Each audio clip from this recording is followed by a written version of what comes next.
Do you remember the time when one of your friends pinched you? I am sure you reacted to it by pulling away suddenly. Similar is the case when someone tickles you or you touch some hot object. If you think more deeply, you'll realize that all these movements are controlled and they are in response to some external trigger or stimulus.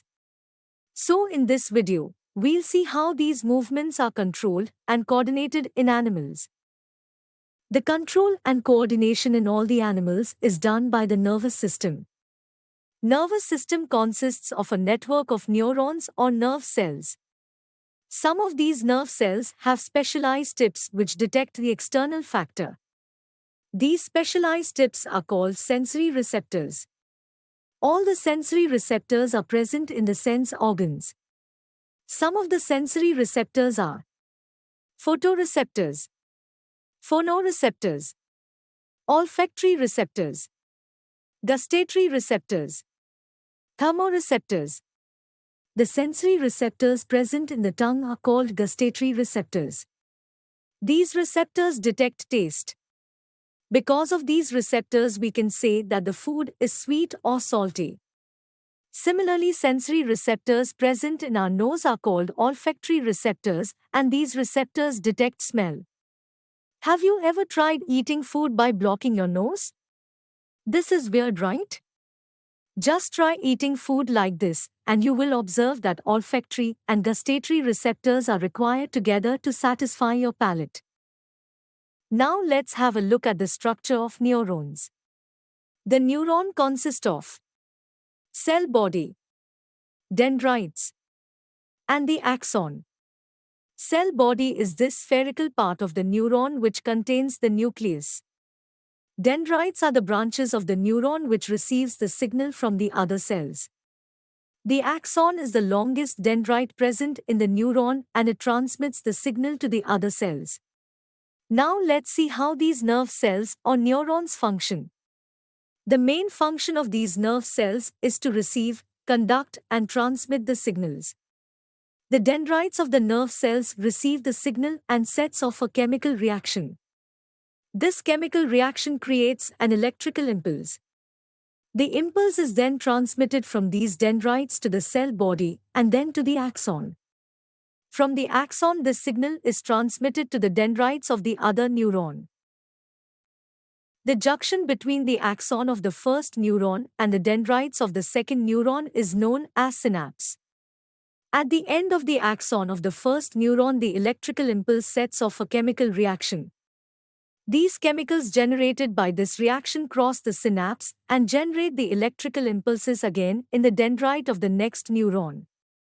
And finally, as I mentioned earlier, that the impulse from all these nerve cells is transmitted to the cells of the sensory organs like some muscle cells or to some glands. Here we can see how the axons are transmitting the information to the muscle cells. This quick movement of my hand away from the flames is called reflex or reflex action. So we can define reflex action as an involuntary instantaneous movement in response to the external stimulus. When I put my hand over the flame, the signals from my hand are taken up by the neurons and are transmitted to the spinal cord. These signals are detected by the spinal cord and then the spinal cord prepares the response which is transmitted back from the spinal cord to my hand and which makes me remove my hand from the flame. Neurons that carry the signals from all the parts of the body are known as sensory neurons, while the neurons that carry the signals from the brain to all the parts of the body are called motor neurons. So, now you know that the reflex responses are very quick. But it would take much longer if the information goes the whole way from the sensory organs to the brain. So, the responses to these reflex actions are given up by the spinal cord. This shortened nerve pathway or the connection between the sensory nerve and the motor nerve that controls the reflex action is known as reflex arc. Next, let's move on to one of the most important parts of human body. Brain.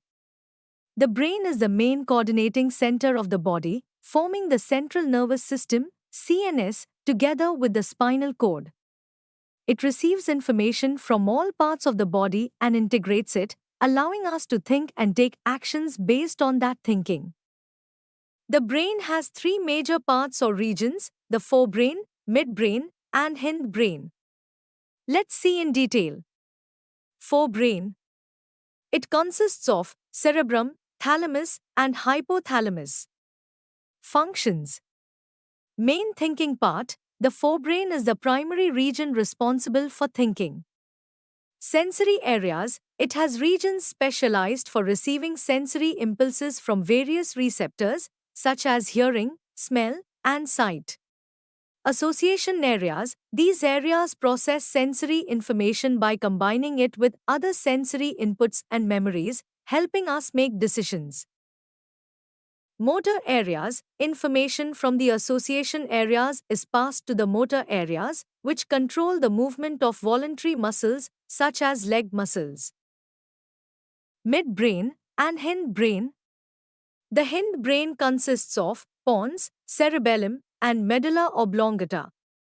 Major functions of them are involuntary actions. The midbrain and hindbrain control many involuntary actions that do not require conscious thought, such as heartbeats, breathing, and digestion. Medulla, located in the hindbrain, the medulla controls involuntary actions like blood pressure, salivation, and vomiting. Let's check out cerebellum, which is the most important part of the hindbrain. The cerebellum is responsible for the precision of voluntary actions and maintaining posture and balance. It enables activities such as walking in a straight line, riding a bicycle, and picking up a pencil by ensuring these actions are smooth and coordinated. We hope that you have understood the concept of animal nervous system. Now, here's a secret on how you can study effectively with the EduRev app. You can learn with chapter notes, watch video lectures, and solve NCERT-based MCQ tests of this chapter on EduRev. And that's not all, you also get amazing courses for Class 10 and much more for your Class 10 preparation. Thank you.